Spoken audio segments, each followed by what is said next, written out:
পেঁপের চাটনি করব। পেঁপেটা আমি গ্রেট করে রেখেছি। কিভাবে গ্রেট করেছি আমি এইভাবে দেখিয়ে দিচ্ছি। একটু এভাবে পেঁপেটাকে গ্রেট করে নিয়েছি। গ্রেট করা হয়ে গেছে। একটা শুকনো লঙ্কা একটু ভেজে নেব। ভাজা হয়ে গেছে, তুলে নেব। অল্প একটু তেল দিয়ে দিলাম। পেঁপেগুলো দিয়ে দেব।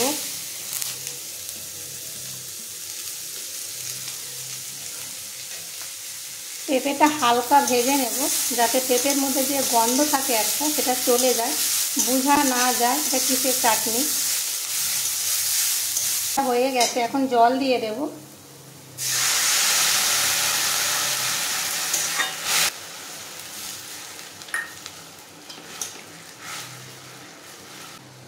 চিনি,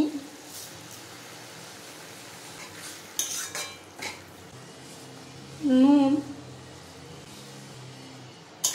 এভাবে এখন আমি পেঁপেটা 5 মিনিট হতে দেব, ফ্লেমটা লোতে রেখে। 5 মিনিট হয়ে গেছে। এখন আমি অল্প একটু কাজু কিশমিশ দিয়ে দেব। নেড়ে দিলাম। লঙ্কাটা ভেজে রেখেছিলাম, গুঁড়ো করে নিয়েছি, দিয়ে দিলাম।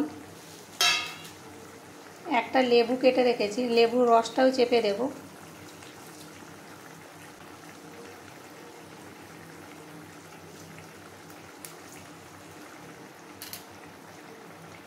ভালো করে মিশিয়ে নেব। পেঁপের চাটনি তৈরি হয়ে গেছে। এখন ফ্লেমটা অফ করে দেব। একটু তুলে দেখাচ্ছি, দেখুন কত সুন্দর হয়েছে। আর খেতেও দারুণ লাগে, ঝাল ঝাল, টক টক, মিষ্টি মিষ্টি, খুব ভালো লাগে।